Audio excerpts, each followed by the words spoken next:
waaye loolu nag ñu bàyyi xel ni ña sunu borom mbaa yàlla woon muy waa ahlu badar dañoo doonoon ñu àgg ci lépp lu ñu defati ci am rëcc rek am rëcc lay tekki waaye nit du déclaré def lu ko neex wax lu ko neex fu ko neex jaar ba noppi ni mbaa yàlla nañ ma wax ji du mujj fenn loolu ku ko wax ci sa xalaat bopp nga koy teg waaye doo ko teg ci diine ji yonente bi sallallahu alayhi wa sallam andi woon doo ko teg it ci ndigal yi nga xamante ni moom la Sëriñ Tuubaa daan digle daan ko jëf kon Sëriñ Tuubaa radiyallahu anhu foofi aaya boobi bi loolu yi amee muy qissatu Xaatib ibnu Abi Baltaha li ma jublu wax rek mooy yonente bi sallallahu alayhi wa sallam lépp lu mu jëf ci alquran la ko sukkandikoo te moom noonu la daan doxe dawul woon nit di ko gàcceel naa ko lu tax nga def nangam mbaa lu tax nga wax nangam waaye da daan dajale mbooloo wax ni lu tax ngeen di def nangam waaye loolu ma ni daf ko sukkandikoo ci alquran ndax Xaatib ibnu Abi Baltaha bi mu defee loolu yi sunu borom bi mu wàccee aaya alquran di ko won aw yoon néew ko yow Xaatib ibnu Abi Baltaha lu tax nga def nangam ak nangam déedéet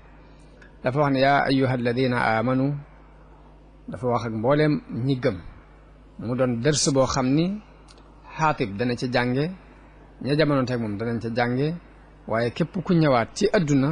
te gëm dina yonente bi sallallahu alayhi wa sallam it da nga jànge ci aaya boobu muy njàngale moo xam ne dafay yaatu daj kapp yaa ayyuha alladina amanu laa tattaxidu aduwi wa aduwakum awliya muy wax ak ñi gëm ni leen bu leen jàppe mukk samay noon di seeni noon bu leen jàppe ay péete di féete ñoom tulquuna ilayhim bil mawadda ni leen yéen a ngi fab seenu cofeel di leen ko jox wa qad kafaru bi ma jaakum min al xaq te yéen de li ngeen am ci seenu dëgg gu leen dikkal jóge ci yàlla ñoom dañu ko weddi ngeen bëgg leen a féetewoo di wut ci ñoom ay xarit te dëgg gi ngeen am amu leen lu dul moom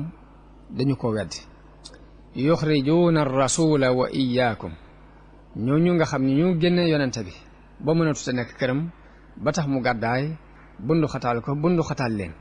ñooñu warul leen a wuutati ak cofeel guy dox seen diggante yuxrijuuna rasula wa iyaakum te dara waral ko lu weesu an tu'minu billahi rabbikum muy gëm gu ngeen gëm yàlla mii seen borom moo sabab ñu génnee leen kon nag bu leen sàkku ti ci ñoom mukk ak xaritoo mbaa péete in kuntum xarajtum jihaadan fi sabili wa butigaa mardaati bu ngeen jógatee di jihaad ci sama yoon ak di sàkku sama ngërëm bu leen sàkkooti mukk ak cofeel mbaa ak péete ci yéefar yooyu nga xam ni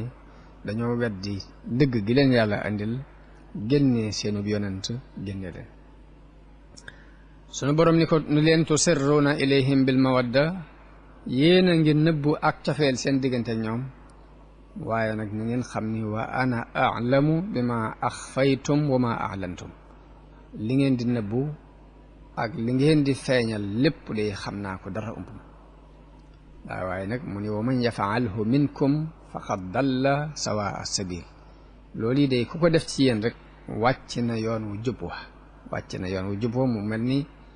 dafay jàngale ay teggin ci wax ku ko def ci yéen wàcc na yoon wu jub wa loolu lépp teggini wax la yoo xam dañu koy jànge ci alquran jànge ko ci njàngalem yonente bi sallallahu alayhi wa sallam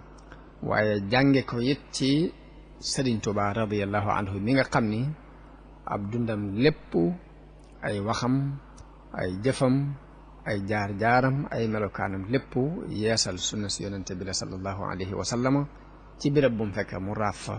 ñu fëtti ko ba àgg ci kuy def sunna sax ñu jàpp ni ci bidaa nga nekk sëriñ bi bu ñu xoolee ay melokaanam génnul benn ci ñaari melokaan yooyu muy njàngaleem alquran ak njàngaleem yonente bi sallallahu alayhi wa sallam sëriñ Bachir dafay nattali ci minanul baaxil xadim ni sëriñ Tuubaa daana def bokkoon na ci mbañum rusam ak bañ gum bañu nga gàcceel nit daana dugg ci barab fekk fa kuy luubal waaye bu ko séenee te waaja gisu ko da koy jaral deltu gannaaw ndànk ba waaja def la muy def ba noppi ngir moytu koo gàcceel waaye ci war gi mu war ci moom mu digle lu baax di tere lu bon di jubbanti nit ñi lu dul noona mu ni leen du noona dana tax dana dajale mbooloo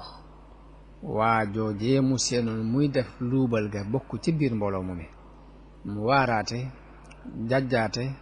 waxtaan ci fànnu luubal gu mel ni nga waaja doon luubal ba waaja boo amee dara ci am xel dana xam ni wax ji moo ko moom muy doxiinu Sëriñ Tuubaa ci am njàngale muy doxiinu yàlla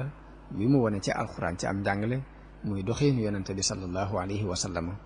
wi mu daan doxe ci am njàngale digganteem ak doomu aadama yi noonu la Anas nettalee ni yonente bi dawul jàkkaarloog nit mukk di ko wax lu ko naqari loolu jël nañ ko ci Anas ibn Malik ndax moom wax na ni liggéeyal naa yonente bi sallallahu alayhi wa sallam fukki at am na ñu ne juróom-ñaari at yoo xam ni mësuma cee wax lu tax nga def nangam mësuma ci ni lu tee nga def nangam des na ci dégg sax ni Anas neex naa àndal waaye nag lañu ci gën a dégg nag mooy kamu doon àndal mu neex a àndal moom yonente bi sallallahu alayhi wa sallam loolu kon ab taalibe bu ne dina ci jànge kilifa gu ne it dana ci jànge kilifa gu ne da nga jàng ci yonente bi sallallahu alayhi wa sallam neex a àndal waaye taalibe bu ne it dana jànge ci Anas ibn Malik radiyallahu anhu rafetuk ànd ak ka ku yëlif makaarimul axlaaq te mooy jikko yu rafet yi ñu doon wax ni yonente bi sallallahu alayhi wa sallam dafa ñëw ngir mottali ko kersa ci la bokk kersa yonente bi dafa wax ni kersa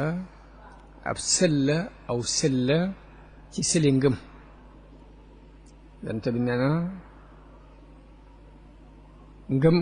mënta nekk ci ku amul kersa nit ku amul kersa amul ak ngëm yonente bi wax na ni lu baax lépp ci am xel lañ koy amee kon nit ku amutum xel du mën a am diine